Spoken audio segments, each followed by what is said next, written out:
those section lines represent solid material. And depending on the pattern, they might represent different materials. Everything that we were talking about, everything we did, we 5-degree lines. And for general use, that's fine. Specifically, though, it can be used to represent a specific material, cast iron. Look at the pattern over here. Now, this pattern is slightly different. It represents a different material. And we have the one here for the yellow metals, brass, bronze, copper. If you look at these, and if you've done some AutoCAD, do these look a little familiar? Yeah, ANSI 31, right? ANSI 32. These are hatch patterns.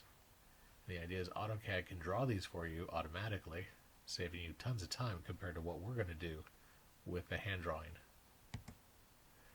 All right, but the different manufacturing materials all have their specific pattern.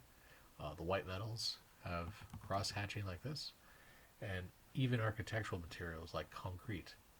This is a bunch of dots with little triangles to represent the mix, the sand, the slurry, and the aggregate within the concrete. We've got this part here, and we are imagining what it would look like if it were to be cut open with a cutting plane line, and we are looking to the left, the way the arrows are pointing. And I'm going to show you a few examples. Let's look to see what's right, what's wrong. We want to see the good, the bad, and the ugly. So, our first example. The first example is wrong. Can you tell why it's wrong? See, this guy is wrong because what it needs would be the lines connecting here to here, and here to here, and here to here. Right, so this was drawn. It's the right idea. When you cut through it, you're seeing the solid material, but what they didn't draw was the lines that connect everything together. See, you really would see those lines. Those are edges that are visible, so they need to be part of the drawing, and that is why this one is wrong. Now, this one is also wrong. Can you tell why? On this one, they did draw the connecting lines in between the solid parts. Right? The solid material has been connected from one side to the other with these lines. Can you see, though, what is wrong with it? It's hidden lines. Somebody decided, hey, let's throw the hidden lines in too. And the whole point of making section view drawings is to avoid hidden lines.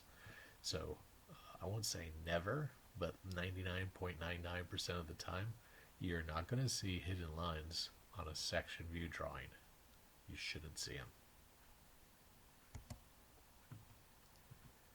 Here's our next one. Also wrong. Can you tell what's wrong? See, here somebody was thinking, well, I know what hidden lines are, and I know what sections are, and I guess maybe they were just trying to play it safe. They wanted to cover all their bases, so they drew something that looks like they've replaced the visible lines that should be solid and dark, with hidden lines. Of course, that's ridiculous. So that's why this one is wrong. Now this one's a little bit trickier. This one's trickier. Can you tell why this section view is incorrect? It's the section lining. See how it's going up to the right over here, and see how it's going up to the left over here? We don't do that unless these are two different parts. Right? We did change direction on section lining, but we only did that when we had a part and then another part next to it that was a distinct separate part. So by doing this, I mean, it looks very artistic and well balanced, right? That's got some symmetry, but it's incorrect from a technical standpoint. If it's one piece of cast metal or forged metal, then the section line should go through the whole thing at the same angle. So here it is. Here is the correct one. Here is the one that is done perfect. We don't see any hidden lines. The edges are all visible in dark lines. Section lines are dark and thin. They're all at the same angle. And of course, if something is cylindrical like a hole, well, then it gets a center line through it. Just like we have a center mark over here and center marks around the bolt circle here. Okay, so just review that real quick in your course pack, why this one is correct and why these all are not correct. So, section view is a specialty view. We don't always need to include them in the drawing, but sometimes they can be super helpful when we're dealing with complex parts that have difficult to visualize internal geometry. And then what we did is we worked with 3 basic types of section views. If we take a look in the course pack, you'll see a lot of the examples that are in the PowerPoint have been included, explanations on why we do section viewing, what the different materials represent, how sections can be used to define very complex shapes.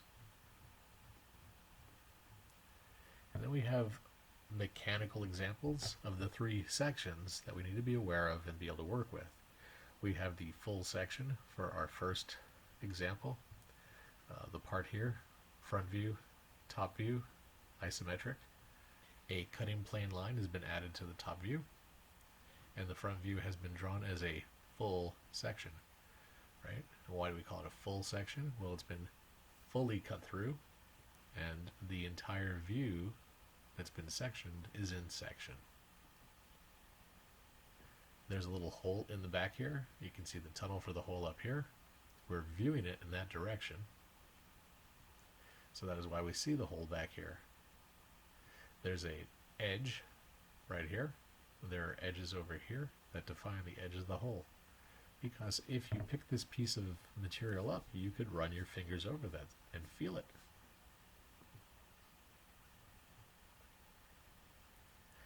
The half section was the second kind of section we did, and half sections have a lot of uses on symmetrical parts that have some cylindricity. So this part here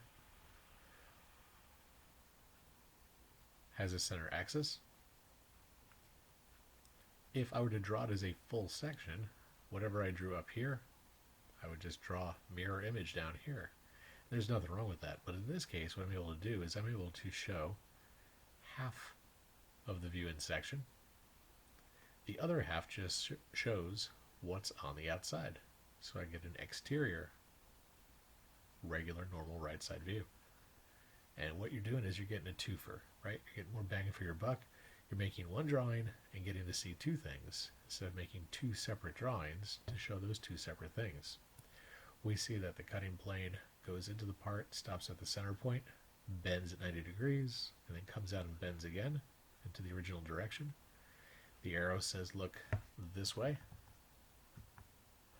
And then over here, they drew a center line coming through here. You can actually draw a center line or a solid line. Either one works. Since this is the part being removed, we drew this part here in section.